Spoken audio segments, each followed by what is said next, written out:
नमस्कार दोस्तों, स्वागत है आपका अपने YouTube चैनल पर। रेडी हो जाइए, आज हम 72वें बीपीएससी टेस्ट सीरीज का सबसे इंपॉर्टेंट करने वाले जो कि आपका टेस्ट नंबर 21 होने वाला है। ध्यान रखिएगा, खान सर के द्वारा जो टेस्ट करा जा रहा है उसका हम लोग देखेंगे टेस्ट नंबर 21। हाँ, वीडियो को 1.25x पे देखिएगा भैया, थोड़ा सा ज़्यादा बढ़िया रहेगा। और वीडियो को पूरा वॉच कीजिएगा क्योंकि एग्जाम बहुत ही नज़दीक आ चुका है। पूरा वीडियो नहीं वॉच कीजिएगा तो आप लोग का घाटा हो जाएगा। चलिए, इधर उधर ज़्यादा करने से कोई फ़ायदा नहीं है, चलते हैं प्रश्न नंबर 1 की ओर। हाँ भैया, वीडियो को पार्ट 1 अब पार्ट 2 के थ्रू होगा। आज आपका होगा पार्ट 1 1 से लेकर 75 नंबर प्रश्न आज आपका कंप्लीट कराया जाएगा। इस चीज़ पे ध्यान रखिए। कल आपका होगा पार्ट 2, ध्यान में रखिए। इसीलिए आपको चैनल को सब्सक्राइब करके रखना बहुत ज़रूरी है। इसीलिए आपसे हाथ जोड़कर निवेदन कर रहे हैं भैया कि प्लीज़ चैनल को सब्सक्राइब कर लीजिए, चैनल के साथ में जुड़ जाइए। चलिए चलते हैं प्रश्न नंबर 1 की ओर। देखिए प्रश्न नंबर 1 सारा क्वेश्चन मिलेगा भैया। पहले देखिए आपका यहाँ फिजिक्स से स्टार्ट होता है। चलिए बताइए प्रश्न नंबर 1 देखिए आपको क्या बोल रहा है। वाटसन और क्रिक द्वारा प्रस्तावित डीएनए डबल हेलिक्स मॉडल में डीएनए के 2 स्ट्रैंड किस प्रकार चलते हैं। क्या बोला, डीएनए के 2 स्ट्रैंड किस प्रकार चलते हैं। तो ध्यान में रखिए, प्रति समांतर के प्रकार से चलते हैं। ध्यान में रखिएगा। देखिए इसके बारे में थोड़ा सा हम लोग जानते हैं। देखिए वाटसन क्रिक डीएनए मॉडल 1953 के अनुसार डीएनए में 2 क्या होता है, पॉलीन्यूक्लियोटाइड स्ट्रैंड होते हैं जो एक डबल हेलिक्स बनाने के लिए एक दूसरे के चारों ओर लिपटे होते हैं। ध्यान रखिएगा। चलिए चलते हैं नेक्स्ट क्वेश्चन पे। देखिए भैया, इसको तो आपको खुद सॉल्व करना पड़ जाएगा क्योंकि देखिए फिजिक्स है, इसको थोड़ा सा आपको सॉल्व करना पड़ेगा। तो आंसर हम बता देते हैं तो ऑप्शन नंबर बी हो जाएगा। चलिए आगे प्रश्न बताइएगा। एक समान वृत्ताकार गति के संबंध में निम्नलिखित कथनों पर विचार कीजिए। क्या बोल रहा है, एक समान वृत्ताकार गति के संबंध में निम्नलिखित कथनों पर क्या करना है, विचार करना है। अब बताना कि कौन सा कथन इसमें से आपका सही है। ध्यान रखिएगा। देखिए कथन 1 में आपका है, देखिए कण की चाल स्थिर रहती है, क्या ये सही है। तो आप लोग बोलिएगा जी भैया बिल्कुल सही है। 2 में आपका है, देखिए कण के वेग स्थिर रहता है, क्या कथन 2 सही है। तो आप लोग बोलिएगा जी भैया बिल्कुल गलत है। ध्यान रखिएगा भैया, ध्यान से सुनिएगा। देखिए गलत है कथन 2। कथन 3 आपका क्या है, देखिए त्वरण हमेशा केंद्र और निर्देशित होता है, जो कि बिल्कुल आपका सही है। ध्यान रखिएगा। तो इसीलिए इसका सही उत्तर 1 और 3 हो जाएगा। ध्यान में रखिएगा। देखिए एक समान वृत्ताकार गति के संबंध में कथन 1 और 3 आपका सही है, 2 आपका गलत है। ध्यान में रखिएगा। चलिए नेक्स्ट क्वेश्चन पे चलते हैं। बताइएगा मुक्त रूप से क्या है, मुक्त रूप से गिरती हुई लिफ्ट में एक सरल लोलक की आवृत्ति क्या होती है। बताइए मुक्त रूप से गिरती हुई लिफ्ट में एक सरल लोलक की आवृत्ति क्या होती है। तो आवृत्ति आपका क्या होती है, ध्यान रखिएगा। तो आवृत्ति आपका शून्य होती है। ध्यान रखिए क्या होती है, शून्य होती है। देखिए मुक्त रूप से गिरती हुई लिफ्ट में प्रभावी गुरुत्वाकर्षण शून्य हो जाता है, इसीलिए लोलक लोलक दोलन नहीं करता है और इसकी आवृत्ति शून्य हो जाती है। ध्यान रखिएगा। चलिए चलते हैं नेक्स्ट क्वेश्चन पे। 5 नंबर प्रश्न देखिए क्या है, ध्यान रखिएगा, ध्यान से सुनिएगा भैया। क्वेश्चन पे विशेष ध्यान रखिएगा। देखिए क्या बोल रहा है, पृष्ठ तनाव के संबंध में निम्नलिखित कथनों पर विचार कीजिए। क्या बोल रहा है, पृष्ठ तनाव के संबंध में निम्नलिखित कथनों पर विचार करना है और बताना कि कौन सा कथन इसमें सही है आपका। चलिए बताइए। कथन 1 में आपका है, देखिए पृष्ठ तनाव वह बल प्रति इकाई लंबाई है जो सतह पर एक काल्पनिक रेखा को लंबवत कार्य करता है। क्या कथन 1 आपका सही है। ध्यान रखिए। तो कथन 1 जो है सबका बिल्कुल सही है। कथन 2 में आपका है, तापमान बढ़ते पर द्रव का पृष्ठमान तनाव घट जाता है। क्या कथन, नहीं नहीं ठीक है, ठीक वो बंद कर दीजिए, आवाज़ आ जाता है। क्या कथन 2 सही है। तो कथन 2 आपको बिल्कुल सही है। ध्यान रखिए। कथन 3 में है, पृष्ठ तनाव एक सदिश राशि है, क्या ये सही है बताइए। तो ये आपका सदिश राशि नहीं है, पृष्ठ तनाव एक अदिश राशि है भैया। ये इतना चीज़ आप ध्यान रखिएगा।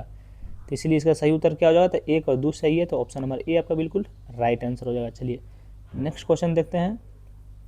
चलिए आगे मिलेगा भी आपको, हिस्ट्री भी मिलेगा, ज्योग्राफी भी मिलेगा। बताइए जब एक धातु की छड़ को गर्म किया जाता है तो यह फैलती है, क्यों। बताइए जब एक धातु की छड़ को गर्म किया जाता है तो यह फैलती है। बताइए क्योंकि परमाणुओं के बीच की औसत दूरी बढ़ जाती है। ध्यान में रखिएगा।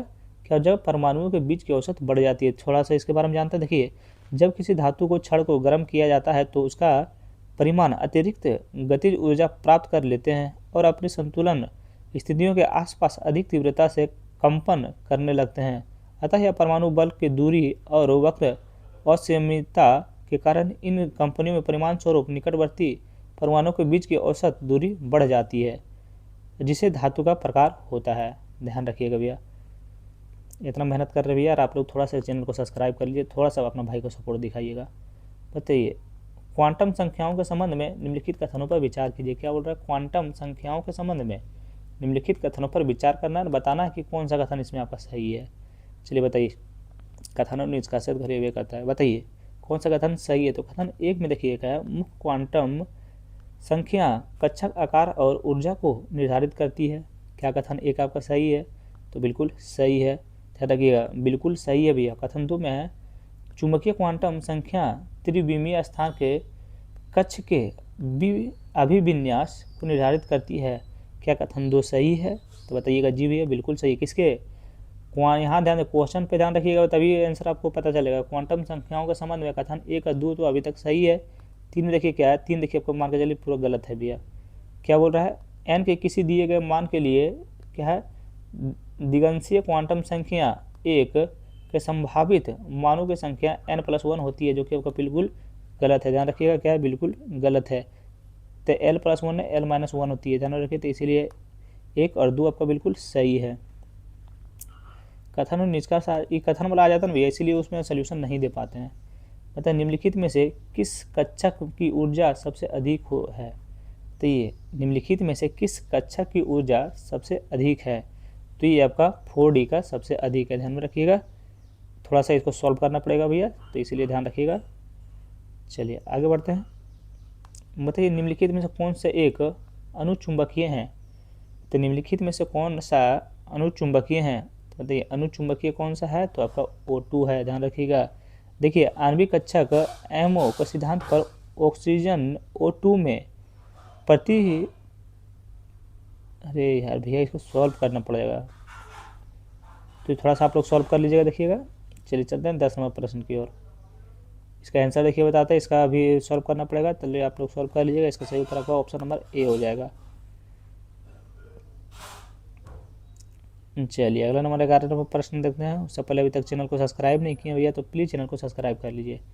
बताइए, संगम युग में परिदृश्य यानी कि तिनई वर्गीकरण में कौन सा परिदृश्य मछली पकड़ने, समुद्र यात्रा और नमक उत्पादन से संबंधित था? क्या बोल रहा है? संगम युग में परिदृश्य यानी कि तिनई वर्गीकरण में कौन सा परिदृश्य मछली पकड़ने, समुद्र यात्रा और नमक उत्पादन से संबंधित है? नमक उत्पादन से आपका संबंधित है, तो आपका नई थल हो जाएगा। ध्यान में रखिए, ऑप्शन नंबर सी आपका बिल्कुल सही उत्तर हो जाएगा। क्या जो है, नई थल। देखिए, प्राचीन तमिलकम में संगम साहित्य की भूमि को 5 विशिष्ट परिस्थितियों में वर्गीकृत किया गया था, जिसे तिनई के रूप में जाना जाता है। प्रत्येक क्षेत्र में विशिष्ट भौगोलिक विशेषता का एक संबंधित देवता और उस पर्यावरण में उपलब्ध संसाधनों का आधार पर एक विशिष्ट व्यवसाय है। ध्यान रखिए, 5 कौन सा है? देखिए, कुंजरी है, मुलई है, मधुरम है, पिलाई है और नेथईल है, ध्यान में रखिएगा। चलिए नेक्स्ट क्वेश्चन देखते हैं। तो हड़प्पा सभ्यता का संबंध में निम्नलिखित कथनों पर विचार कीजिए। किसके बारे में? हड़प्पा सभ्यता के संबंध में निम्नलिखित कथनों पर विचार करना है, बताना कि कौन सा कथन आपका सही है। कौन सा कथन सही है? तो कथन एक में देखिए आपका है, हड़प्पा वासियों ने 16 के गुणकों के आधारित है मानकृत पर भार प्रणाली का उपयोग किया। क्या बोला? हड़प्पा वासियों ने 16 के गुणों पर आधारित एक मानकीकृत भार प्रणाली का उपयोग किया, जो कि कथन एक आपका बिल्कुल सही है। हड़प्पा सभ्यता के बारे में कथन एक तो आपका बिल्कुल सही है। कथन दो में मेसोपोटामिया में मिली द्विभाषाई शिलालेख की मदद से हड़प्पा लिपि को पढ़ लिया गया है, जो कि बिल्कुल आपका गलत है, ध्यान में रखिएगा। देखिए, इसके बारे में हम लोग सही उत्तर देखेंगे तो क्या हो जाएगा, ध्यान से सुनिएगा कि हड़प्पा लिपि की प्राचीन दुनिया का महान क्या अनुसुलझे रहस्य में से एक बनी हुई है। यद्यपि पुरातत्वविदों के कई मुहरों और शिलालेख मिले हैं, लेकिन हड़प्पा लिपि के क्या रोसेटा स्टोन जैसा कोई प्रमाण नहीं मिला है। मेसोपोटामिया कहीं और कहीं भी दो भाषाई शिलालेख का कोई प्रमाण नहीं मिला है, ध्यान रखिएगा। तो इसीलिए इसमें कौन सा सही हो जाएगा? तो एक आपका सही हो जाएगा, इसीलिए ऑप्शन नंबर एक आपका बिल्कुल सही उत्तर हो जाएगा। हड़प्पा सभ्यता के संबंध में कथन एक आपका बिल्कुल सही है। चलिए नेक्स्ट क्वेश्चन आपका है। चलिए, अगर कहीं मिस्टेक हुआ होगा भैया तो माफ़ कर दीजिएगा। 13 नंबर प्रश्न बताइए, प्रारंभिक वैदिक और उत्तर वैदिक काल के बीच सामाजिक आर्थिक परिवर्तनों के संबंध में निम्नलिखित कथनों पर विचार करें। क्या बोला, प्रारंभिक वैदिक और बताइए, रिएक्शन पूछ रहा है कौन सा कथन गलत है, गलत कथन चुन रहा है, या मिस्टेक मत कीजिएगा। तो ये कथन एक में है, क्या प्रारंभिक वैदिक काल में अर्थव्यवस्था में पशुधन का महत्व केंद्रीय था और गृहस्थ पशुओं शब्द पशुओं से संबंधित क्या है, संघर्षों से जुड़ा था।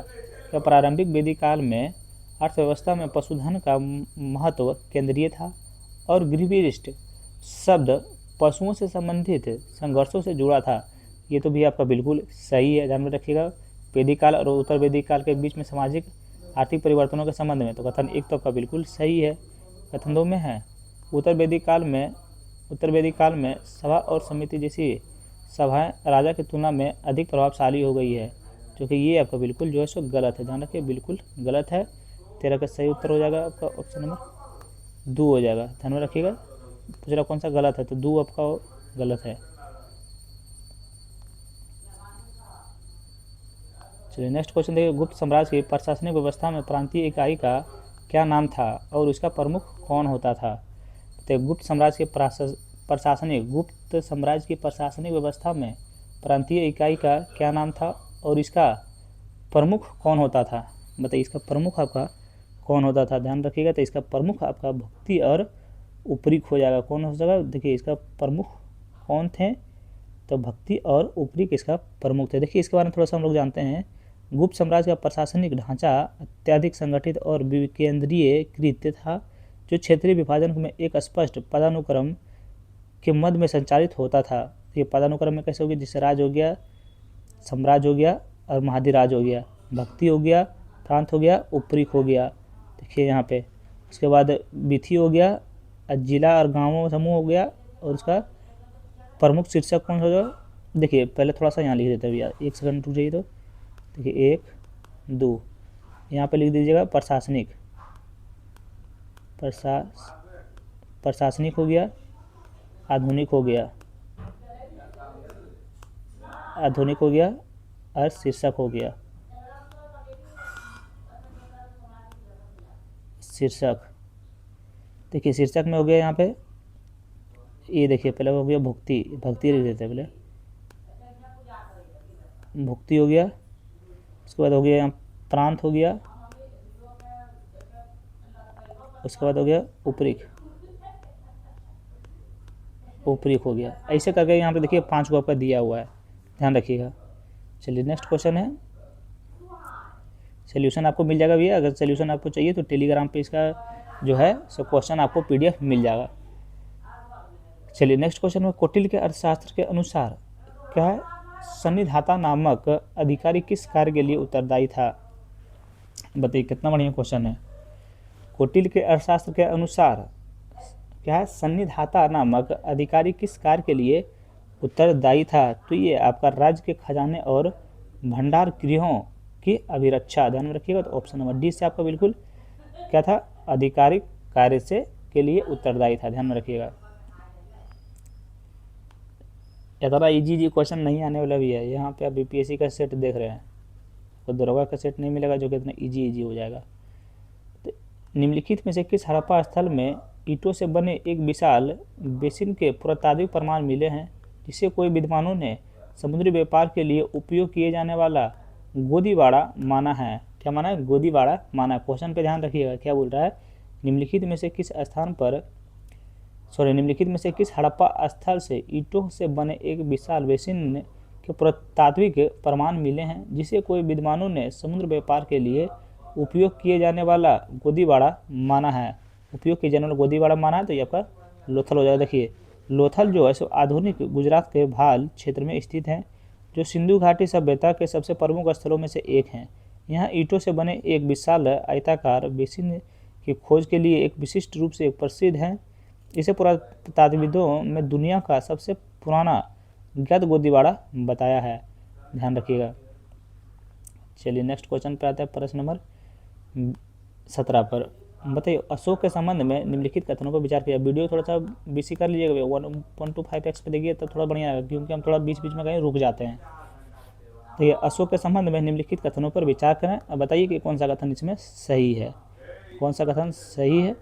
कथन 1 में मुख्य शिलालेख मतलब मुख्य शिलालेख 13 जो कलिंग युद्ध का वर्णन करता है, पूरे साम्राज्य में ब्राह्मी लिपि को अंकित किया गया था। क्या कथन 1 आपका सही बोलिएगा? तो कथन 1 आप बोलिएगा नहीं भैया, बिल्कुल आपका गलत है, ध्यान रखिएगा। कथन 2 में आपका है, देखिए अशोक के अक्सर विभिन्न संप्रदायों के प्रति संहिता के वकालत करते समय देवानंद पियदसी उपाधि का उपयोग करते थे। ये आपका बिल्कुल जो है सो सही है, ध्यान रखिएगा। कथन 2 आपका बिल्कुल सही है, ध्यान रखिए। तो इसीलिए ऑप्शन नंबर बी आपका बिल्कुल सही उत्तर हो जाएगा, ध्यान रखना है। चलिए, अभी तक चैनल को सब्सक्राइब नहीं किया तो जल्दी से चैनल को सब्सक्राइब कर लीजिए भैया। पहले तो निम्नलिखित में से किस प्रकार के मृतभांड दक्षिण भारत की महापाषाण संस्कृति से संबंधित हैं? क्या बोला? निम्नलिखित में से किस प्रकार के मृतभांड दक्षिण भारत की महापाषाण संस्कृति से संबंधित हैं? तो ध्यान में रखिए कहाँ से आपका संबंधित है। तो ये आपका लाल और काले रंग के मृतभांड से आपका क्या बोल रहा है? दक्षिण भारत की महापाषाण संस्कृति से संबंधित है, तो लाल और काले रंग के मृतभांड, ध्यान रखिएगा। तो ऑप्शन नंबर ए आपका बिल्कुल सही उत्तर हो जाएगा। चलिए, इसके बारे में थोड़ा सा हम लोग जानते हैं।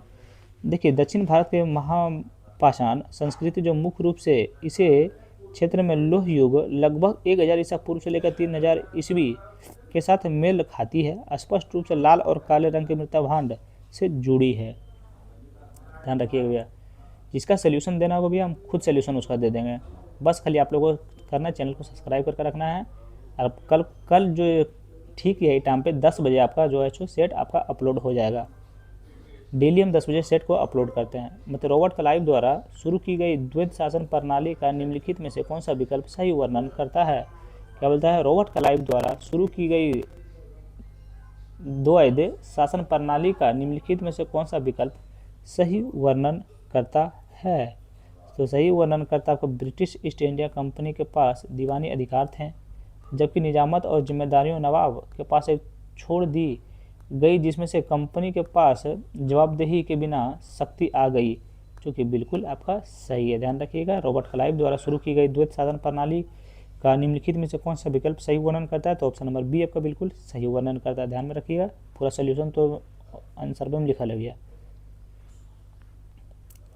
चलिए नेक्स्ट क्वेश्चन देखते हैं। चलिए 20 नंबर प्रश्न बताइए। 1830 के दशक में का प्रत्ययवादी आंग्लवादी विवाद का सर्वोच्चतम वर्णन निम्नलिखित में से कौन सा है?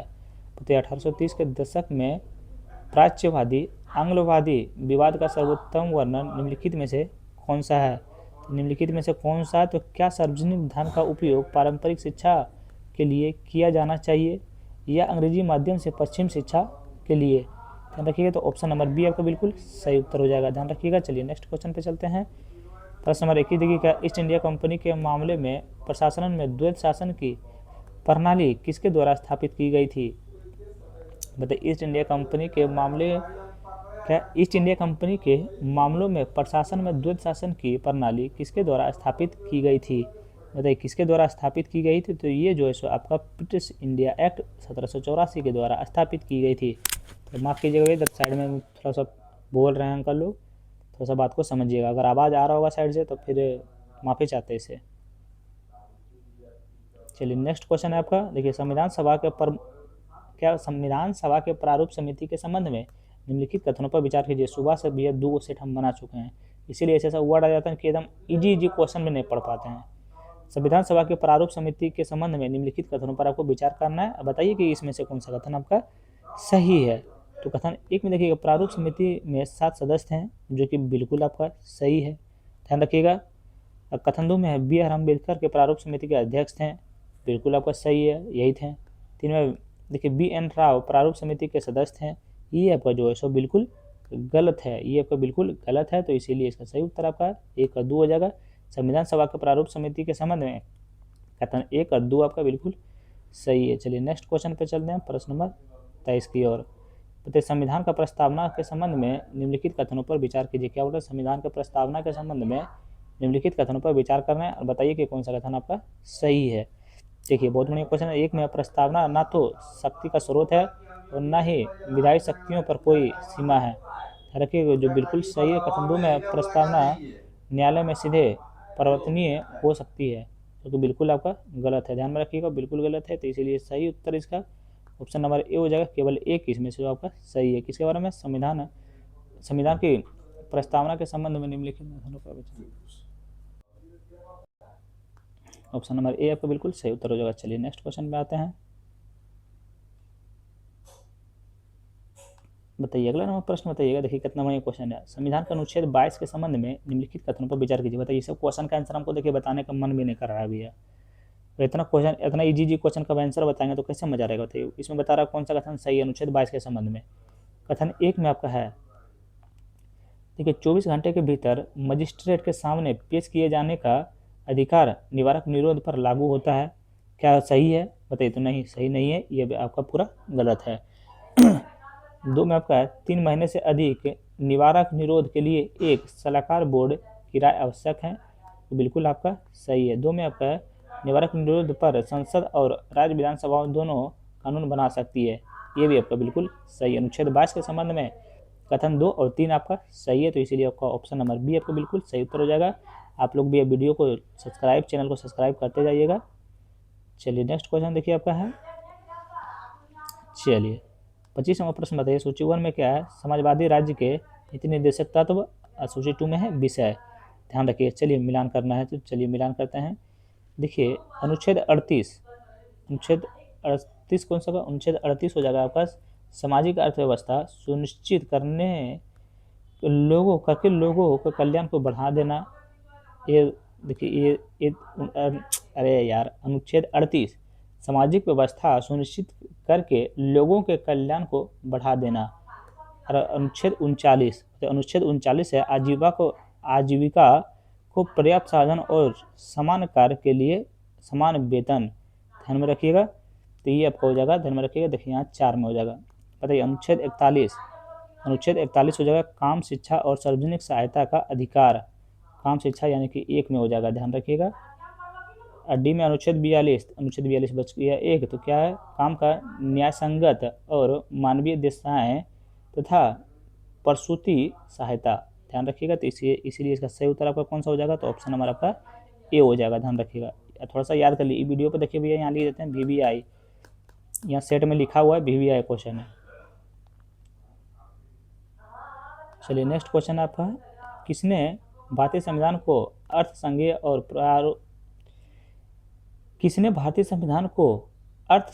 और स्वरूप में संघीय लेकिन आत्मा में एकात्मक बताया था? बताइए किसने, कौन बताए थे? तो ये आपका जो है सो देखिए केसी वैयर, ध्यान में रखिए, केसी वैयर ने बताए थे, ध्यान में रखिए, बताया था। चलिए नेक्स्ट क्वेश्चन पर। भैया अगर कहीं मिस्टेक हो रहा है तो कमेंट में उल्टा से जरा मत बोलिएगा। 27 नंबर प्रश्न, भारत के उपराष्ट्रपति के संबंध में निम्नलिखित कथनों पर विचार करें। क्या बोल रहा है? भारत के उपराष्ट्रपति के संबंध में निम्नलिखित कथनों पर विचार करें। और वीडियो थोड़ा सा 1.25x पे कर दीजिएगा, तब देखने में मजा आएगा, क्योंकि हम थोड़ा सा धीरे पढ़ाते हैं, कहीं के रुक जाते हैं। वीडियो फास्ट में कर दीजिएगा तो थोड़ा सा स्पीड में निकल जाएगा। इस चीज़ पे ध्यान रखिएगा। बताइए भारत के राष्ट्रपति के संबंध में निम्नलिखित कथनों पर विचार करें। बहुत बढ़िया क्वेश्चन आया अभी तक। बताइए उपराष्ट्रपति अधिकतम 6 महीने की अवधि के लिए राष्ट्रपति के रूप में कार्य कर सकता है, जो कि बिल्कुल सही है। कथन 2 में है, अमेरिकी उपराष्ट्रपति की तरह वह राष्ट्रपति के शेष कार्यकाल के लिए पद ग्रहण करता है। ये आपका बिल्कुल जो है सो गलत है, ध्यान रखिएगा। तो इसीलिए भारत के उपराष्ट्रपति के संबंध में कथन 1 आपका जो है सो बिल्कुल सही है। चलिए नेक्स्ट क्वेश्चन पर चलते हैं। भारत के सर्वोच्च न्यायालय के संबंध में निम्नलिखित कथनों पर विचार करें। भारत के सर्वोच्च न्यायालय के संबंध में निम्नलिखित कथनों पर विचार करें और बताइए कि इसमें से कौन सा कथन आपका जो है सो सही है, कौन सा कथन सही है। तो कथन 1 में आपका अनुच्छेद 144 सभी दीवानी और न्यायिक अधिकारियों को सर्वोच्च न्यायालय की सहायता में कार्य करने का निर्देश देता है। तो कथन 1 आपका बिल्कुल सही है। कथन 2 में अनुच्छेद 145 सर्वोच्च न्यायालय को अपनी कार्य प्रणाली और प्रक्रिया के दोनों नियम बनाने का अधिकार देता है, जो कि बिल्कुल एकदम सही है। कथन 3 में सर्वोच्च न्यायालय अपने स्वयं के निर्माण की समीक्षा नहीं कर सकता है। बिल्कुल आपका गलत है, समीक्षा कर सकता है, ध्यान में रखिएगा। तो इसीलिए इसका सही उत्तर आपका 1 और 2 हो जाएगा, इसलिए ऑप्शन नंबर ए आपका बिल्कुल राइट आंसर हो जाएगा। नेक्स्ट क्वेश्चन आपका है, ये रहा कंप्यूटर स्क्रीन पर, बताइए राज्य विधानमंडल के किस सदन को अक्सर विलंबकारी सदन के रूप में वर्णित किया जाता है, क्योंकि यह साधारण विधेयक को केवल संगठित कर सकता है, उसे अस्थायी रूप से रोक नहीं सकता।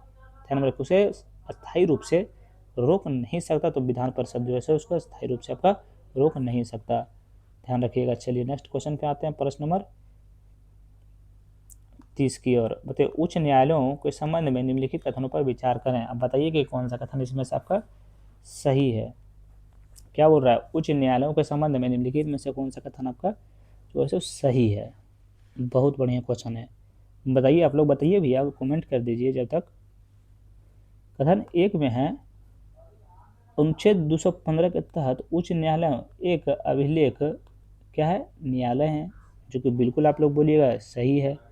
कथन 2 में उच्च न्यायालय का न्यायाधीश नियुक्त होने के लिए एक अधिवक्ता के पास 10 वर्षों का अनुभव होना चाहिए, बिल्कुल आपको होना चाहिए।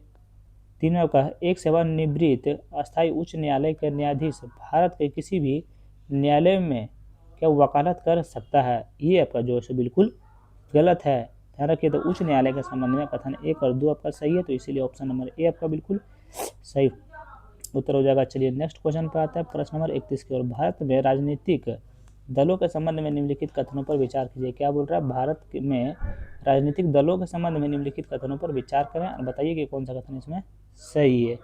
कौन सा कथन सही है, तो कथन 1 में है, भारत के विशेषता एक बहुदलीय प्रणाली है, जो कि कथन 1 आपका जो बिल्कुल सही है। कथन 2 में चुनाव आयोग द्वारा मान्यता प्राप्त दल को एक मुक्ति प्रतीक आवंटित किया जाता है, ये आपका जो है बिल्कुल गलत है, ये आपका बिल्कुल गलत है, ध्यान रखिएगा। तो इसीलिए ऑप्शन नंबर ए आपका बिल्कुल सही उत्तर हो जाएगा। भारत में राजनीतिक दलों के संबंध में कथन 1 आपका जो है बिल्कुल सही है, आप लोग याद कर सकते हैं। चलिए नेक्स्ट क्वेश्चन आपका, भारत में चुनावों के संबंध में निम्नलिखित कथनों पर विचार करें।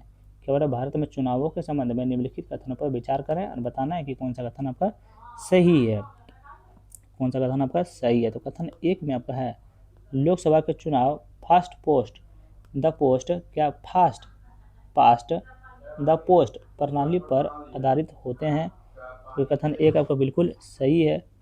कथन 2 में है, रिटर्निंग ऑफिसर एक निर्वाचन क्षेत्र में चुनाव का संचालन के लिए उत्तरदायी होता है, ये बिल्कुल आपका सही है। कथन 3 में भारत में लोकसभा के लिए अनुपातिक प्रतिनिधित्व की प्रणाली का पालन करता है, ये आपका बिल्कुल गलत है, ध्यान में रखिएगा। भारत में चुनावों के संबंध में निम्नलिखित कथनों पर विचार करना है, तो कौन कौन सा आपका सही है। भारत के चुनावों के संबंध में कथन 1 और 2 आपका सही है, तो इसीलिए ऑप्शन नंबर ए आपका बिल्कुल सही उत्तर हो जाएगा। वीडियो थोड़ा सा भैया 1.25x पे देख लीजिएगा, जल्दी जल्दी अगर बोलते हैं भैया तो थोड़ा सा मिस्टेक हो जाता है पढ़ने में, फिर बाद में आप ही लोग बोलते हैं कि भैया गलत सलत पढ़ा देते हैं, इसीलिए हम जल्दी नहीं बोलते हैं ज़्यादा करके। आप लोग थोड़ा वीडियो का स्पीड बढ़ा लीजिए। भारत के राज्य क्षेत्र के संबंध में निम्नलिखित कथनों पर विचार करें और कौन सा कथन सही है, ये आप लोग बताइए, ध्यान रखिए। तो कथन 1 में आपका है, 100वें संविधान संशोधन ने बांग्लादेश के साथ भूमि सीमा समझौते को प्रभावी बनाया, जो कि बिल्कुल सही है। कथन 2 में भारतीय क्षेत्र को किसी विदेशी देश को सौंपने के लिए केवल अनुच्छेद 3 के तहत एक कानून की आवश्यकता होती है, ये आपका जो है बिल्कुल सारी गलत है भैया, सारी गलत है। देखिए खाली कथने वाला आइए रहा, इसमें सोल्यूशन कहाँ दे, अच्छा बताइए। तो हर बार कथन 1 कौन सा सही है कौन सा गलत है ये बताना है, तो इसीलिए ऑप्शन नंबर ए आपका बिल्कुल सही उत्तर हो जाएगा। भारत के राज्य क्षेत्र के संबंध में कथन 1 आपका जो है बिल्कुल सही है। चलिए अभी तक चैनल को सब्सक्राइब नहीं किए हुए तो प्लीज़ आपसे रिक्वेस्ट कर रहे हैं चैनल को सब्सक्राइब कर लीजिए। नेक्स्ट क्वेश्चन है, भारतीय और ब्रिटिश संसदीय प्रणालियों की तुलना के संबंध में निम्नलिखित कथनों पर विचार करें। क्या बोल रहा है, भारतीय और ब्रिटिश संसदीय प्रणालियों की तुलना के संबंध में निम्नलिखित कथनों पर आपको विचार करना है, बताना है कि कौन सा कथन आपका सही है। तो कथन 1 में ब्रिटेन का विपरीत भारत में राष्ट्र का एक निर्वाचित प्रमुख होता है, क्या कथन 1 आपका सही है। तो कथन 1 बोलिएगा बिल्कुल सही है भैया। कथन 2 में देखने से सही लग रहा है, 2 में भारत ब्रिटेन की तरह ही असीमित संसदीय संप्रभुता की प्रणाली का पालन करता है, नहीं, तो उनकी तरह पालन नहीं करते हैं, ध्यान रखिएगा। तो ऑप्शन नंबर ए आपका बिल्कुल सही उत्तर हो जाएगा। अच्छा बताइए भैया, इसमें सिर्फ पूछ रहा है कि कौन सा सही है कौन सा गलत है, इसमें सोल्यूशन हम कैसे दे दें, बताइए जरा सा। नागरिकता प्राप्त करने और समाप्ति के संबंध में निम्नलिखित कथनों पर विचार कीजिए। क्या बोला, नागरिकता प्राप्त करने और समाप्ति के संबंध में निम्नलिखित कथनों पर विचार करना है। अब बताना है कि कौन सा कथन सही है।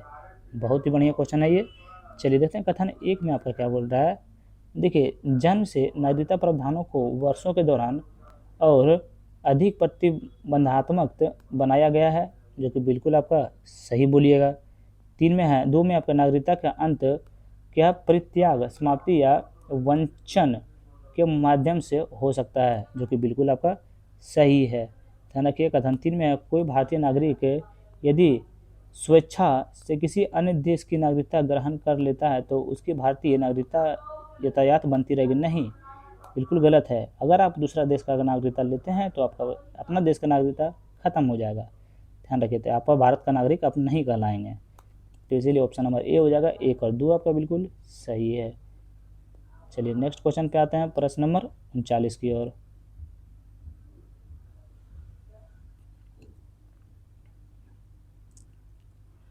बताइएगा, निम्नलिखित में से किस तिथि पर सूर्य की सीधी किरणें भूमध्य रेखा पर पड़ती है, इसके परिणाम स्वरूप पूरी पृथ्वी पर दिन और रात बराबर होते हैं। बताइए, निम्नलिखित में से किस तिथि पर सूर्य की सीधी किरणें भूमध्य रेखा पर पड़ती है, जिसके परिणाम स्वरूप पूरी पृथ्वी पर दिन और रात बराबर होते हैं। दिन और रात बराबर होते हैं 21 मार्च से लेकर 23 दिसंबर के बीच में। ध्यान रखिएगा, दिन और रात आपका जो है सो बिल्कुल बराबर होते हैं। देखिए, 21 मार्च को पूरी गोलार्ध के वसंत विषुवत रेखा के रूप में जाना जाता है। 23 सितंबर जो है सो उत्तरी गोलार्ध में शरद विषुवत के रूप में जाना जाता है। शरद विषुव के रूप में जाना जाता है 23 सितंबर। बताइए 37 नंबर प्रश्न देखिए, मिश्रित ज्वालामुखियों के संबंध में निम्नलिखित कथनों पर विचार करें। केवल मिश्रित ज्वालामुखियों के संबंध में निम्नलिखित कथनों पर विचार करें और बताइए कि कौन सा कथन आपका सही है। तो कथन 1 में है, ये ज्वालामुखी स्ट्रेबो ज्वालामुखी क्या शंकाकार होते हैं और लावा तथा राख के वैकल्पिक परतों से बने होते हैं। ये आपका जो है बिल्कुल सही है। 2 में, ये ज्वालामुखी आमतौर पर पतले तेजी से बहने वाले बासाल्टिक लावा द्वारा बनते हैं जो विस्तृत कम ढलान वाली भू आकृतियों से बनते हैं। नहीं, ये बिल्कुल आपका गलत है। इसीलिए मिश्रित ज्वालामुखी के संबंध में कथन 1 ही आपका सिर्फ सही है, बाकी आपका गलत है। चलिए नेक्स्ट क्वेश्चन है, मिल्पा शब्द किस प्रकार की कृषि से संबंधित है। मिल्पा शब्द किस प्रकार की कृषि से संबंधित हैं, ध्यान रखिएगा। बताइए किस कृषि से संबंधित हैं, तो आपका स्थानांतरित कृषि से आपका संबंधित हैं। नेक्स्ट क्वेश्चन है, भारत में वन्य जीव संरक्षण प्रशासन के संबंध में निम्नलिखित कथनों पर विचार कीजिए। भारत में वन्य जीव संरक्षण प्रशासन के संबंध में निम्नलिखित कथनों पर विचार करें और बताइए कि कौन सा कथन आपका सही है। तो कथन 1 में आपका राष्ट्रीय वन्य जीव बोर्ड की अध्यक्षता भारत के प्रधानमंत्री करते हैं, जो कि बिल्कुल आपका सही है। कथन 2 में आपका है, वन और वन्य जीव संविधान की राज्य सूची में शामिल नहीं, ये आपका बिल्कुल गलत है। देखिए इसका हम थोड़ा सा सोल्यूशन अगर देखते हैं, तो मूल रूप से वन और वन्य जीवों का संरक्षण राज्य सूची में थे। हालांकि 1976 में 42वें संविधान संशोधन के अधिनियम में वन और वन्य जीव को और पक्षियों का संरक्षण को समवर्ती सूची में स्थानांतरित कर दिया गया था। ध्यान में रखिए, जिसके केंद्र और राज्यों दोनों इन पर कोई कानून बनाने में अनुमति मिल गई है। तो इसीलिए इसका ऑप्शन नंबर ए हो जाएगा। केवल 1 आपका जो है सो इसमें सही है। चलिए अगला नंबर प्रश्न पे आ जाते हैं, प्रश्न नंबर 40 की ओर। बताइएगा, किस जिले को लोकप्रिय रूप से निम्नलिखित झींगा राजधानी के रूप में जाना जाता है। किस जिले को लोकप्रिय रूप से भारत के झींगा राजधानी के रूप में जाना जाता है, तो ये आपका नेल्लोर जाना जाता है। ध्यान रखिएगा, तो ऑप्शन नंबर सी आपका बिल्कुल सही उत्तर हो जाएगा। चलिए नेक्स्ट क्वेश्चन आपका है 41 नंबर प्रश्न, मिश्रित फसल के संबंध में निम्नलिखित कथनों पर विचार कीजिए। किसके बारे में, मिश्रित फसल के संबंध में निम्नलिखित कथनों पर विचार करें और बताएं कि कौन सा कथन इसमें से आपका गलत है। कौन सा कथन गलत है। तो कथन 1 में, वर्षा आधारित क्षेत्र में किसान अनिश्चित वर्षा से जुड़े जोखिम को कम करने के लिए अक्सर अनाज और दालें एक साथ उगते हैं, जो कि क्या है भैया, बिल्कुल सही बात, ध्यान रखें। चलो अगला नंबर प्रश्न देखा जाए कि मिश्रित फसल का अभ्यास आमतौर पर व्यावसायिक कृषि में उत्पादन में विविधता लाने और बाजार की मांग को पूरा करने के लिए किया जाता है, क्या सही बात? तो नहीं भैया, ये दूसरा का क्वेश्चन जो है सो पूरा पूरी गलत बात, ध्यान रखिए। तो एक सही उत्तर आपका कौन सा हुई? तो ऑप्शन नंबर एक आपका बिल्कुल सही बात, ध्यान में रखिएगा। मिश्रित फसल के संबंध में कौन सा कथन सही बात? तो कथन एक जो है सो आपका बिल्कुल सही बात। चलो नेक्स्ट क्वेश्चन पे चल जाइए भैया, बताइए। ठीक है, सूची 1 में कौन सी बात? तो बात और परियोजना बात। सूची 2 में क्या हो? नदी बात, ध्यान रखिएगा। चलिए इसको मिलान करना, बहुत बढ़िया क्वेश्चन है भैया, बहुत इजी क्वेश्चन है, मक्खन मक्खन जैसा ये क्वेश्चन एकदम है। चलिए मिलान करते हैं। चलिए बताइए, इसको जब जानबे करते हैं तो इसको ऑप्शन देखना क्या जरूरी है? ऑप्शन देख लेंगे तो फिर बताएंगे कैसे? बताइए, सलाल परियोजना, सलाल परियोजना आपका हो जाएगा चिनाब नदी। बांध परियोजना किस नदी पर है, इसको आपको बताना है। नागार्जुन सागर परियोजना ये आपका हो जाएगा कृष्णा नदी पर। कहाँ जो है? कृष्णा नदी पर। थोड़ा सा रुक जाइए, क्या है? कृष्णा नदी पर। बताइए, पोचमपाद परियोजना आपका किस नदी पर है? तो पोचमपाद आपका जो है सो गोदावरी नदी पर है, ध्यान रखिएगा। बताइए, शिव समुद्रम बांध आपका कावेरी नदी पर है, ध्यान रखिएगा। तो इसीलिए ऑप्शन नंबर डी आपका बिल्कुल सही उत्तर हो जाएगा। चलिए चलते हैं नेक्स्ट क्वेश्चन पे।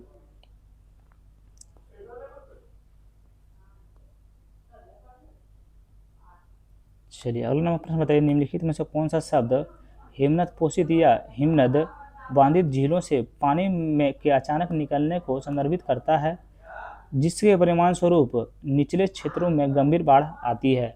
क्या बोल रहा है? निम्नलिखित में से कौन सा शब्द हिमनद पोषित या हिमनद बांधित झीलों से पानी के अचानक निकलने को संदर्भित करता है, जिसके परिणाम स्वरूप निचले क्षेत्रों में गंभीर बाढ़ आती है? गंभीर बाढ़ आती है तो ग्लेशियर लोक आउटबर्स्ट फ्लड के कारण आपका जो है सो गंभीर बाढ़ आती है, ध्यान में रखिएगा। इसके परिणाम स्वरूप ही निचले क्षेत्रों में गंभीर बाढ़ आती है, ग्लेशियर लेक और आउटबर्स्ट फ्लड के कारण, ध्यान रखना है।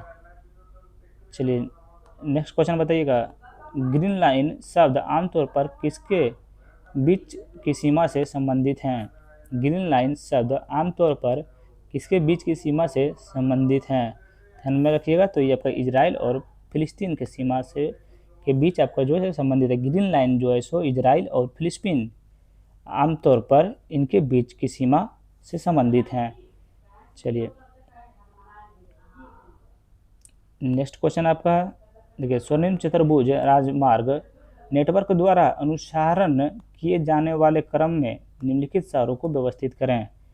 केवल स्वर्णिम चतुर्भुज राजमार्ग नेटवर्क द्वारा अनुसरण किए जाने वाले क्रम में निम्नलिखित शहरों को व्यवस्थित करें और सही उत्तर का चयन करें। क्या बोल रहा है? कालानुक्रम में व्यवस्थित करने बोल रहा है भैया।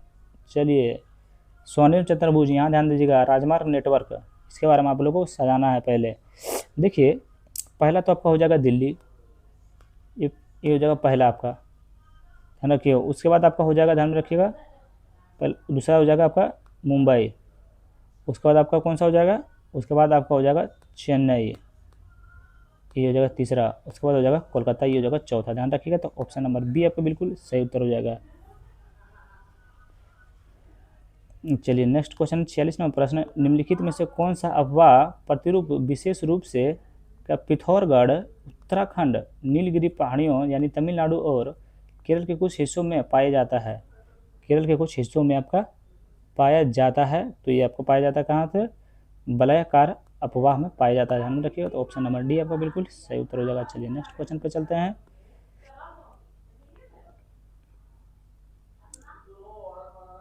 चलिए बताइएगा, 47 नंबर प्रश्न, कुमारकोम पक्षी अभ्यारण्य निम्नलिखित में से किस झील के तट पर स्थित है?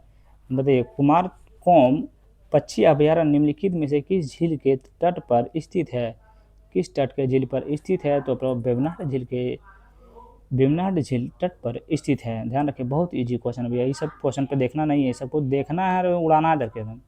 बताइए, नीलगिरी नीस के संबंध में निम्नलिखित कथनों पर विचार करें। तो बताइए कि कौन सा कथन इसमें से आपका सही है। बहुत बढ़िया क्वेश्चन है, कौन सा कथन आपका सही है? चलिए बताइएगा कौन सा कथन सही है। तो कथन एक में है, यह चार्नोकाइट श्रृंखला का हिस्सा है और सामान्यतः नीले भूरे से गहरे रंग का होता है। एक सेकंड रुक जाइएगा।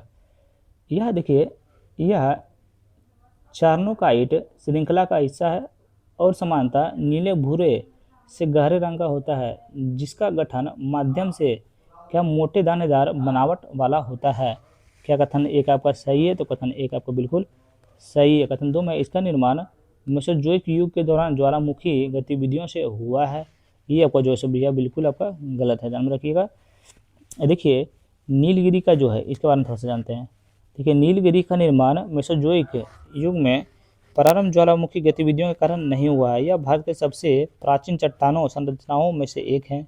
इनका निर्माण आर्कियन यानी प्री कैम्ब्रियन युग में 25 लाख वर्ष से अधिक पूर्व में हुआ है, ध्यान रखिएगा। चलिए नेक्स्ट क्वेश्चन पे चलते हैं। इसका कौन सा सही हो जाएगा? तो ऑप्शन नंबर ए आपका सही हो जाएगा। किसके बारे में? क्वेश्चन पे जैसे हम आगे बढ़ने लगते थोड़ा सा क्वेश्चन एक बार देख लीजिए। नीलगिरी नीस के संबंध में कथन एक आपका सही है। चलिए अगला 49वां प्रश्न बताइएगा। लघु हिमालय में शिमला क्षेत्र में पाई जाने वाली अत्यधिक संपीड़ित उच्च पुरापाषाण और इओसीन चट्टानों में ओटोकोटोनस बोल्ट निम्नलिखित में से किस थ्रस्ट में से संबंधित हैं? किस थ्रस्ट से संबंधित हैं? तो ये आपका जो है ग्रिप थ्रस्ट से जो है आपका बिल्कुल संबंधित है। चलिए इसका क्वेश्चन से समझ में नहीं आएगा, थोड़ा सा इसका सोल्यूशन देखिएगा, हो सकता है थोड़ा सा समझ में आ जाए। तो हिमालय में जटिल विवर्तनिकी संरचना में क्या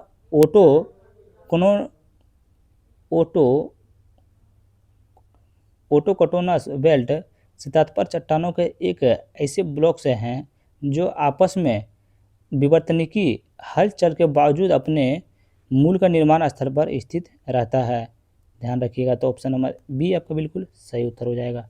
चलिए नेक्स्ट क्वेश्चन देखिए आपका कौन सा है। देखिए, ग्लेशियर और उनका अवस्थिति निम्नलिखित युग्मों पर विचार कीजिए। क्या? ग्लेशियर और उनकी अवस्थिति के निम्नलिखित युग्मों पर विचार कीजिए। कितने सुमिलित हैं ये आपको बताना है। ग्लेशियर है और अवस्थिति है। क्या है? ग्लेशियर है और अवस्थिति है, ध्यान रखिएगा। था एक में कौन कौन सा सुमिलित है? देखिए, एक द्रांग द्रुंग। क्या द्रांग द्रुंग ये क्या पूर्वी हिमालय क्षेत्र, ये को बिल्कुल सुमिलित नहीं है, ध्यान रखिएगा। दो में सफात। क्या है? सफात। सफात देखिए आपका कौन सा हो जाएगा? सफात आपका काराकोरम श्रेणी, ये भी आपका बिल्कुल सुमिलित नहीं है। तीन में है रिमो। रिमो जो है सो आपका देखिए क्या है? रिमो आपका है सियाचिन क्षेत्र लद्दाख, ये आपको बिल्कुल सही सुमिलित है। चार में हिस्पार। क्या है? गिलगित बाल्टिस्तान, ये भी आपको बिल्कुल सही सुमिलित है, ध्यान रखिएगा। तो इसीलिए ऑप्शन नंबर बी हो जाएगा। केवल दो युग्म इसमें से सुमिलित है। किसके बारे में? ग्लेशियर और उनकी अवस्थिति के बारे में। कौन सा ग्लेशियर कहाँ है इसके बारे में आपको लोग को बताना है। तो 2 और 3 आपका बिल्कुल सही है। चलिए एक का हम लोग सही उत्तर देखेंगे। तो देखिए क्या है? द्रांग दुंग ग्लेशियर लद्दाख के ट्रांस हिमालय की जास्कर पर्वत श्रेणी में स्थित है, ना कि पूर्वी हिमालय में। कहाँ स्थित है? जास्कर पर्वत श्रृंखला में स्थित है, ध्यान रखिएगा, यानी ट्रांस हिमालय की। दो में देखिए सफात। सफात का सही उत्तर क्या होगा? देखिए सफात ग्लेशियर जो है जास्कर पर्वतमाला ट्रांस हिमालय की सुरू घाटी में स्थित है। कहाँ है? सुरू घाटी में स्थित है, ना कि काराकोरम पर्वतमाला में, ध्यान में रखिएगा। चलिए नेक्स्ट क्वेश्चन पे चलते हैं। प्रश्न नंबर 51 से। सूची 1 और सूची 2 से मिलने का। सूची 1 में क्या व्यक्तित्व है, सूची 2 में नियुक्ति है। चलिए इसमें सही उत्तर आप लोग को चुनना है। बताइए इसका सही उत्तर क्या हो जाएगा। चलिए तो एक में है निवेदिता दुबे। निवेदिता दुबे आपका हो जाएगा बांग्लादेश का प्रधानमंत्री, बिल्कुल आपका सही मिलान है। 2 में है तारिक रहमान। तारिक रहमान आपका हो जाएगा। 4 में हो जाएगा देखिए क्या है? बारबाडोस के प्रधानमंत्री लगातार तीसरी बार, बिल्कुल सही है। 3 में मियाँ मोटली की नियुक्ति क्या है बताइए। मियाँ मोटली किस नियुक्ति पे हैं? तो ये आपका हो जाएगा, ये आपका 3 पे हैं, यानी कि पेरू के अंतरिम राष्ट्रपति हैं। बताइए जोश मरियावा अल्कराज बालकराज मारिया बालकराज चर, ये आपका हो जाएगा भारत के विमानपथ प्राधिकरण के प्रथम महिला निर्देशक, ध्यान रखिएगा। तो इसीलिए इसका सही उत्तर आपका ऑप्शन नंबर डी हो जाएगा। आप लोग थोड़ा सा बढ़िया से मिलान कर लीजिएगा और याद कर लीजिएगा और चैनल को सब्सक्राइब कर लीजिएगा। नेक्स्ट क्वेश्चन है, हाल ही में समाचारों में रहे क्या होप आइलैंड के संबंध में निम्नलिखित कथनों पर विचार करें और बताइए कि कौन सा कथन उपयुक्त में से कौन सा कथन आपका सही है। बहुत बढ़िया क्वेश्चन है। ये कथन 1 में यह आंध्र प्रदेश के कीकानाडा खाड़ी में स्थित है, जो कि बिल्कुल आपका सही है। 2 में आपका है यह गोदावरी नदी के मुहाने पर स्थित क्या कुरिंगा वन्य जीव अभ्यारण्य का एक हिस्सा है। ये भी आपका जो है बिल्कुल आपका सही है, ध्यान रखिएगा। तो इसीलिए ऑप्शन नंबर सी हो जाएगा। 1 और 2 आपका दोनों सही है। किसके बारे में? हाल ही में समाचारों में रहे होप आइलैंड के संबंध में निम्नलिखित कथनों पर विचार करना है। वीडियो को 1.25x पे देखिएगा भैया, थोड़ा सा ज़्यादा बढ़िया रहेगा। चलिए आगे बढ़ते हैं प्रश्न नंबर 53 की ओर।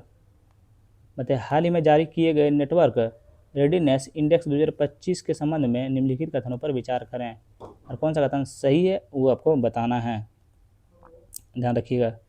बताइए इसमें क्या है, इसे पोर्टुलन्स इंस्टीट्यूट द्वारा जारी किया गया है, जो एक गैर लाभकारी अनुसंधान संस्थान है। बिल्कुल आपका सही बोलिएगा आप लोग। 2 में भारत के 35वें स्थान पर रहा, जिसकी उसकी स्थिति में 4 पायदान का सुधार हुआ, जो कि बिल्कुल आपका जो है गलत है। तो इसीलिए ऑप्शन नंबर ए आपका बिल्कुल सही है। किसके बारे में? हाल ही में जारी किए गए नेटवर्क रेडीनेस इंडेक्स 2025 के संबंध में। ध्यान रखिए कथन 1 आपका जो है बिल्कुल सही है। चलिए नेक्स्ट क्वेश्चन पे आपका देखिए प्रश्न नंबर 54। तो हाल ही में चर्चित आत्मकथा कहा दिया सलाई, सॉरी माफ़ कीजिएगा भैया, हाल ही में चर्चित आत्मकथा दिया सलाई निम्नलिखित में से किस व्यक्ति द्वारा लिखी गई थी? बताइए दिया सलाई किस व्यक्ति के द्वारा लिखी गई थी? तो आप लोग को पता है भैया, कैलाश सत्यार्थी के द्वारा आपका लिखा गया, कैलाश सत्यार्थी के द्वारा आपका दिया सलाई लिखा गया है। याद रखिएगा इस चीज़ को, बहुत बढ़िया क्वेश्चन था वो। बताइए हाल ही में जारी करप्शन कॉरपोरेशन इंडेक्स 2025 के संबंध में निम्नलिखित कथनों पर विचार करें। बताइए कि कौन सा कथन इसमें से सही है। तो कथन 1 में है इसे ट्रांसपेरेंसी इंटरनेशनल द्वारा जारी किया जाता है और इसमें 152 देशों को शामिल किया गया है, जो कि कथन 1 जो है आपका बिल्कुल सही है। कथन 2 में यह पैमाना 0 से कम भ्रष्ट से लेकर 100 सबसे अधिक भ्रष्ट तक हैं, ध्यान रखिएगा, जो कि आपका बिल्कुल जो है सो गलत है, सही नहीं है भैया, ध्यान रखिए। कथन 3 में डेनमार्क सबसे कम भ्रष्ट देश के रूप में सूचकांक में शीर्ष पर रहा है, ये आपका बोलिएगा तो भैया बिल्कुल आपका सही है। ध्यान रखिए करप्शन और क्या है यहाँ पे करप्शन और परसेप्शन इंडेक्स 2025 के संबंध में 1 और 3 आपका सही है। तो ऑप्शन नंबर ए आपका बिल्कुल सही उत्तर हो जाएगा। ध्यान रखिएगा अगर कहीं मिस्टेक हो रहा है हमसे पढ़ने में भैया तो थोड़ा सा भाई समझ के माफ कीजिए, मिस्टेक हर किसी से होता है भैया। बताइए जारी जल D2O के संबंध में निम्नलिखित कथनों में से कौन सा कथन गलत है? भारी जल यानी D2O के संबंध में कौन सा कथन आपका जो है सो इसमें गलत है, ये आपको बताना है। चलिए तो कथन 1 में देखिए आपका क्या है, इसका क्वथनांक समानता जल से अधिक होता है, बिल्कुल सही है, गलत नहीं है, सही है। तो इसका उपयोग परमाणु रिएक्टरों में मॉडरेटर के रूप में किया जाता है, बिल्कुल आपका सही है। 2 में है इसका घनत्व सामान्य जल से कम होता है, बिल्कुल गलत, अभी ऊपर बताया है, सामान्य जल से बहुत अधिक होता है। डी में आपका है यह SO3 के साथ अभिक्रिया करके D2SO4 बनाता है, ये आपका जो है बिल्कुल सही है। ध्यान रखिएगा, देखिए इसमें बोल रहा है भारी जल D2O के संबंध में कौन सा कथन आपका गलत है, तो ऑप्शन नंबर सी जो है आपका गलत है, ध्यान रखिएगा। 57 नंबर प्रश्न बताइए निम्नलिखित में से किस कवक को ब्रेड मोल्ड के नाम से जाना जाता है? किस कवक को ब्रेड मोल्ड के नाम से जाना जाता है? तो आपका राइजोपस को आपका जो है सो ब्रेड मोल्ड के नाम से जाना जाता है। चलिए नेक्स्ट क्वेश्चन पे आते हैं। प्रश्न नंबर आपका देखिए क्या है, 58 नंबर प्रश्न। बताइए सबसे सरल और सबसे जटिल तक विकास का क्रम से पौधा का सही क्रम क्या है?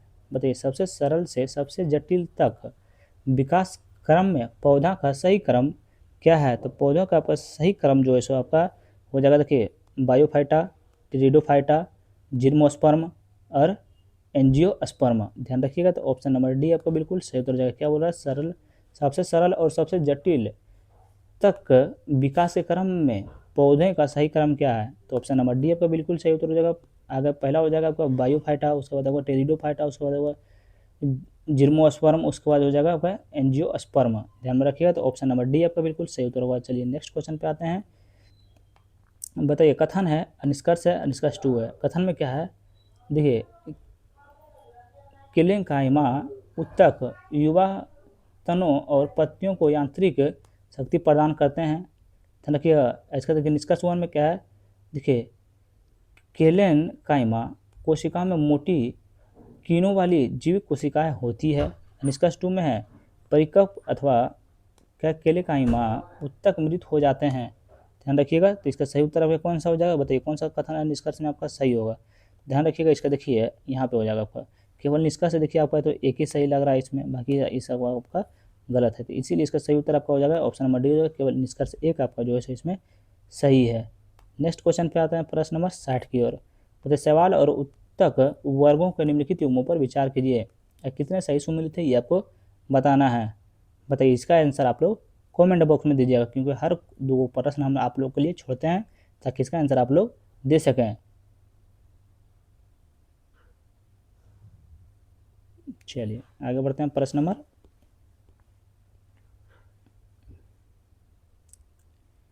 अभी जी छोड़ देंगे। अभी आप लोग को आंसर देने के लिए आंसर तो आप लोग दे ही दीजिएगा। सूची 1 और सूची 2 में सम्मिलित कर। सूची में क्या प्रजनन का प्रकार है और उदाहरण है, और सही उत्तर आपको देना है। चलिए मिलान करते हैं।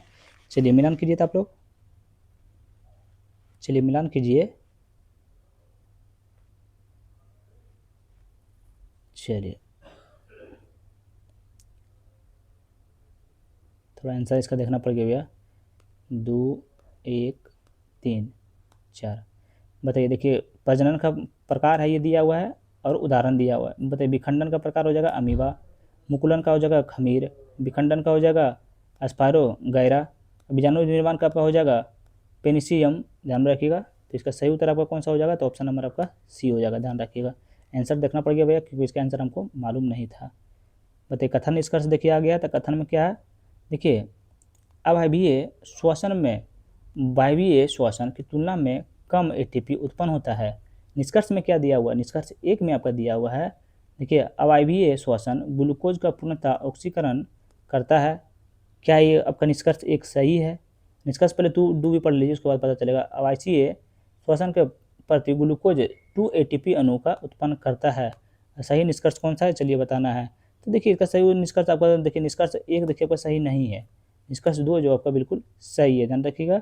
तो ऑप्शन नंबर बी आपका बिल्कुल सही उत्तर हो जाएगा। केवल निष्कर्ष 2 आपका बिल्कुल सही है। चलिए नेक्स्ट क्वेश्चन पर चलते हैं, प्रश्न नंबर 63 की ओर। बताइए, परिवक्ता पर केंद्रक का अभाव हो, क्या परिवक्ता पर केंद्रक का अभाव होने के बावजूद चलनी नलिका तत्व क्या कार्यात्मक तो क्यों बने रहते हैं।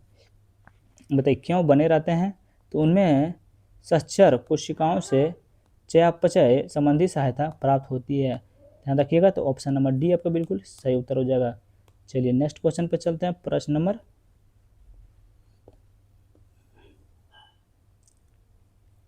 64 नंबर प्रश्न देखिए, लाइसोसोम को कोशिका की आत्मथैली क्यों कहा जाता है।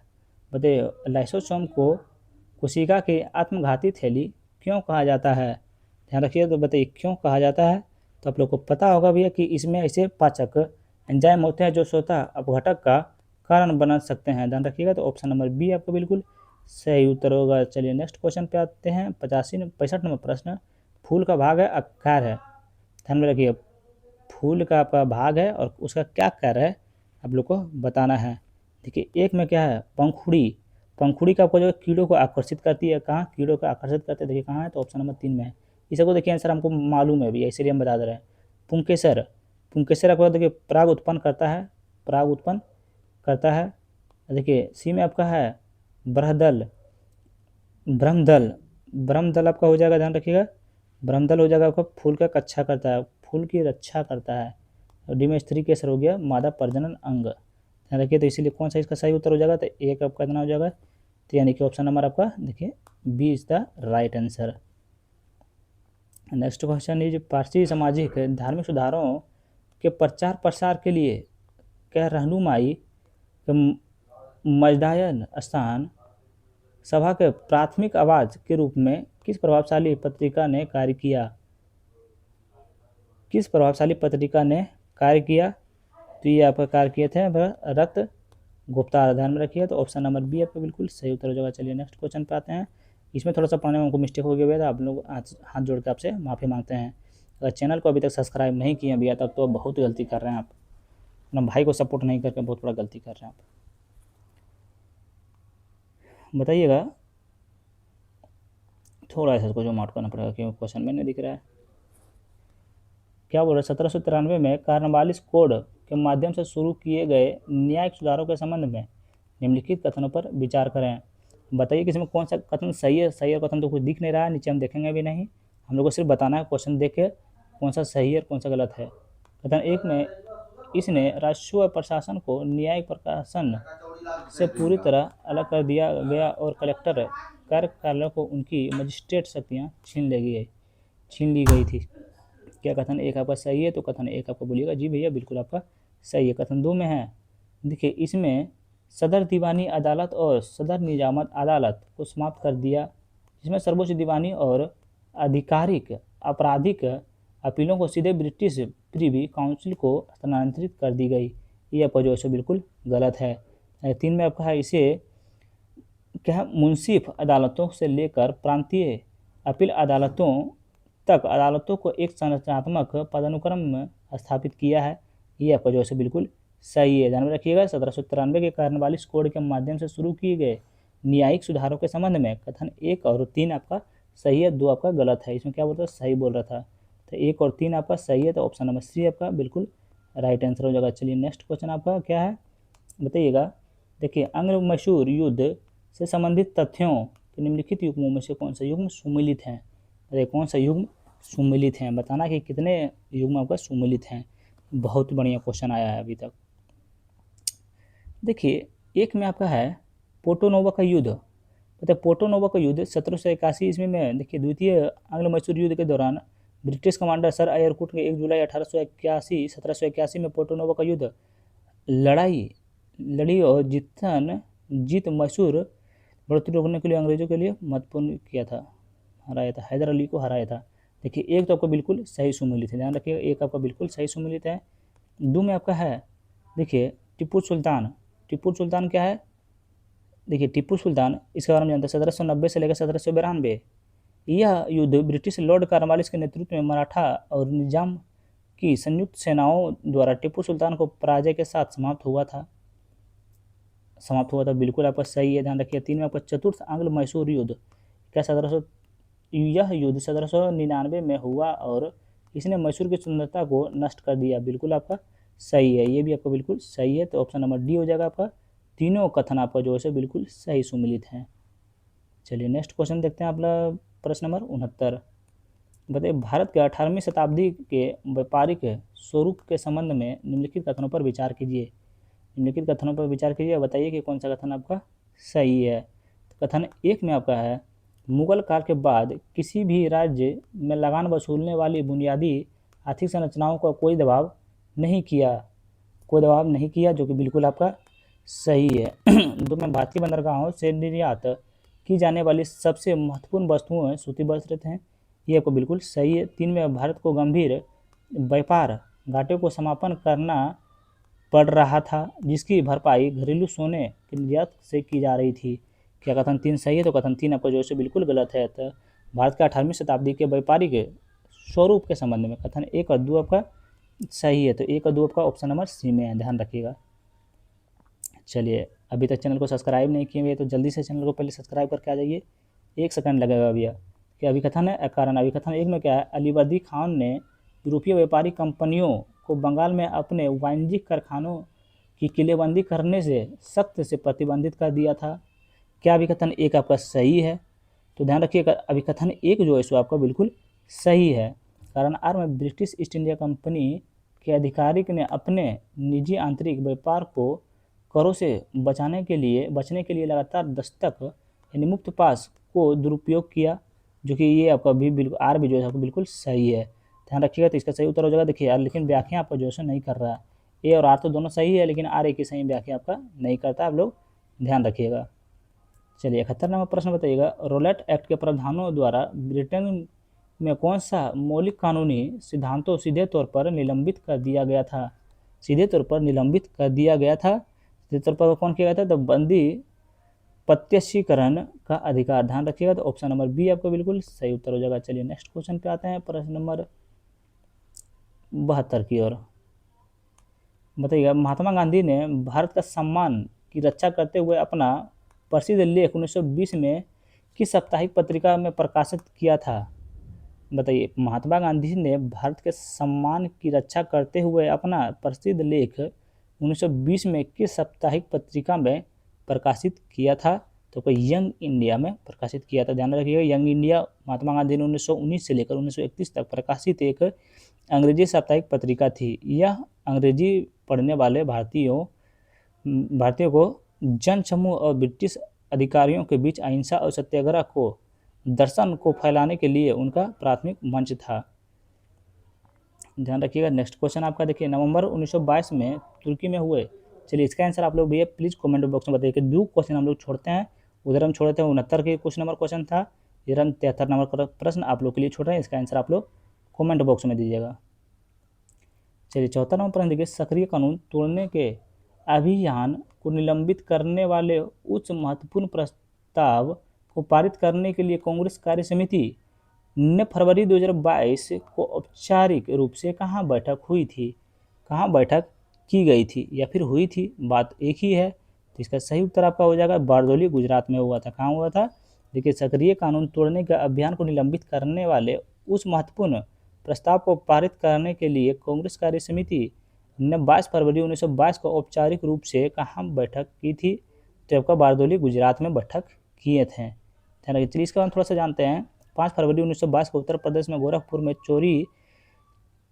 चौरा स्थित में एक पुलिस स्टेशन के हिंसक भीड़ में आग लगा दी, जिससे 22 पुलिसकर्मी जिंदा जल गए। अहिंसा में इस उल्लंघन के असंत्य विचलित होकर महात्मा गांधी ने तुरंत आंदोलन को रोकने का निर्णय लिया।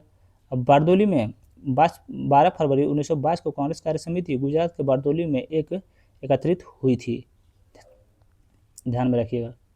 चलिए नेक्स्ट क्वेश्चन है, देखिए क्या बोल रहा है, भारत के नेताओं द्वारा विकसित वैकल्पिक संवैधानिक योजना के संबंध में निम्नलिखित कथनों पर विचार कीजिए। क्या बोल रहा है, भारतीय नेताओं द्वारा विकसित वैकल्पिक संविधानों, माफ़ कीजिएगा भैया एकदम पूरा पसीना पसीना हो गया गर्मी में, एक तो पंखा बंद करके इसको बनाना पड़ता है। बताइए, भारतीय नेताओं द्वारा विकसित वैकल्पिक संविधानों योजना के संबंध में निम्नलिखित कथनों पर विचार करें। संवैधानिक योजना के संबंध में निम्नलिखित कथनों पर विचार करें। बताइए कि इसमें से कौन सा आपका गलत है।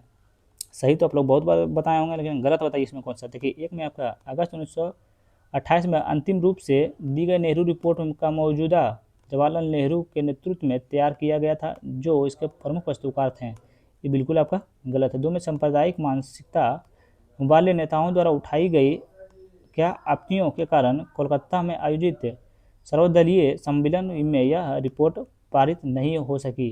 ध्यान रखिएगा, जो कि आपका बिल्कुल जो है सो ये सही है, लेकिन एक आपका गलत था। चलिए इसके बारे में अगर सही उत्तर देखेंगे 75 का, तो ध्यान से सुनिएगा। देखिए, नेहरू रिपोर्ट 1928 में मौजूदा जवाहरलाल नेहरू की अध्यक्षता में बनी एक सर्वदलीय समिति द्वारा तैयार किया गया था। इस समिति की अध्यक्षता उनके पिता मोतीलाल नेहरू ने की थी। जवाहरलाल नेहरू ने इस समिति के सचिव थे, जबकि उनके पिता मोतीलाल नेहरू ने इसके मुख्य सुधारक थे। वास्तव में जवाहरलाल नेहरू ने सुभाष चंद्र बोस को रिपोर्ट के मूल मांग डिमोनियम स्टेटस का विरोध किया था, क्योंकि वह पूर्ण स्वतंत्रता या पूर्ण स्वराज चाहते थे। ध्यान रखिएगा। तो इसका सही उत्तर हम बता दिए हैं। अगर फिर से सुनना तो वीडियो 1 सेकंड के लिए पीछे कीजिए। वीडियो हो गया समाप्त। अगर आप लोग को अच्छा लगा भैया तो लाइक, कमेंट, शेयर, सब्सक्राइब तो करके जाइएगा भैया। Thank you so much.